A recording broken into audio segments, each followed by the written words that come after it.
Ondan keyin kelip karayt mına brüşüne polastap koyat bu gökröktü. Бұл мына өрeki gökrökte bu skladчты болуш керек. Бүгүнкү күндө республика боюнча асыл тукум багытында иш алып барган 6-7 ири чарба бар. Алар Нарын облусундагы Тянь-Шань асыл тукум чарбасы, Талас жана Ош облусундагы асыл тукум чарбалары. Ошондой эле алардын катарында Чүй облусунун Сокулук районундагы чарба да кирет. Мындан сырткары жылкы заводдору холдинг курамына кирип, жылкы багытында да комплекстүү иштер аткарылууда. Бүгүнкү окуу семинардын максаты ушул пилем заводдордо көп жылдан бери асыл тукум иштери дээрлик жүрбөй алганда, анан койлордун да начарлап, майдаланып, көп жылдан бери азыктуулугу да азайып кеткен да. Семинардын алкагында асыл тукум иштерин алып барууда кездешкен көйгөйлөр, аймактардагы майда чарбалардын абалы, жайыттарды туура пайдалануу жана малдардын алынуучу таза экологиялык мыкты продукциялардын сапатын жогорулатуу маселеси талкууланды. Анан Сокулукта дагы бир мурунку начарраак акыбалга келген уй сарайыбыз бар. Ал жерде реконструкция боюнча проект жасалган. Быйыл жаз алды менен башталат иштер.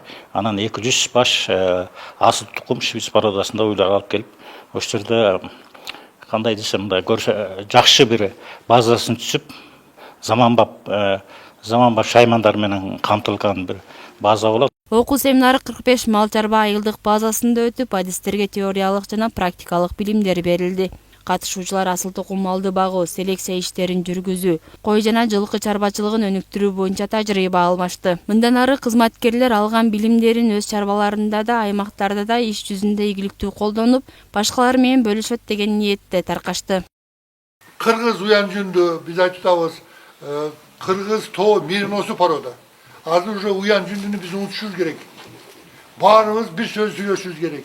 Кыргыз тоо мериносу деген порода чыккан, onun авторлары бар. Ол азыр биздин мына койлордун баарысы ушул кыргыз тоо мериносуна кирет. Иш-чара Кыргыз Республикасынын суу ресурстары, айыл чарба жана кайра иштетүү өнөр жайы министрлигинин колдоосу менен уюштурулду. Министрлик тарабынан 2019-2020 жылдардан бери асыл тукум чарбачылыгына карата талаптар күчтөлүп, бир катар долбоорлор ишке ашырылып келет. Жогорку окуу жайлардын студенттери да бул процесске тартылып, практикалык сабактар аркылуу тажрыйба топтошууда. Теорияда окуган нерсени практика жүзүндө көргө келдик. Азыркы учурда жүндөрдү банитировка кылып жатабыз. Бул комплекстүү баалоо. Бизге агайларыбыз банитировканы толук түрдө бүт бардыгын көрсөтүп берип жатышат. Банитировкада биз эмнени баалайт экенбиз? Келгенде эле койдун биринчи жашын өлчөйт экенбиз. Алып таразага тартып салмагын өлчөйт экенбиз. Жүнүнүн коюлугун, изгибестарын барын өлчөп алгандан кийин анан алып класс берет экенбиз ал ойлорго. Ошондой эле мурда иштей калган айрым чарбалар реконструкцияланып, алардын ордуна жаңы долбоорлордун негизинде заманбап базарлар жана инфраструктураларды түзүү пландалууда. Кыргыз тоо мериносу жагынан бүгүн банитировкадан баштап селекция учетторду кандай жүргүзүш керек, ошончо толук бүгүн кыска болсо дагы, бирок көп маалымат алып атабыз да, кыска убакыттын ичинде.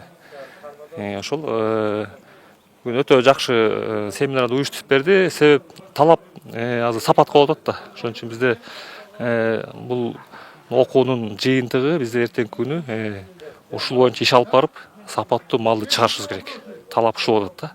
Жыйынтыгында семинардын негизги дагы бир максаты адистерди окутуу аркылуу малдын сапатын жогорулатуу, элди асыл тукум мал менен камсыз кылуу жана аны кеңири жайылтуу болуп саналат. Кошумча жүн жана эт багытында продукцияларды кайра иштетүүнү өнүктүрүүнү колго алууда дагы бир катар долбоорлор даярдалып, келечекте ишке ашырылаары белгиленди. Устатасын билинет да, анан кийин массанын калыңдыгы билинет. Жүндүн бир эмедеги канчалык эмеси kalın kene, onu tip emesini bilgizet de mi lan?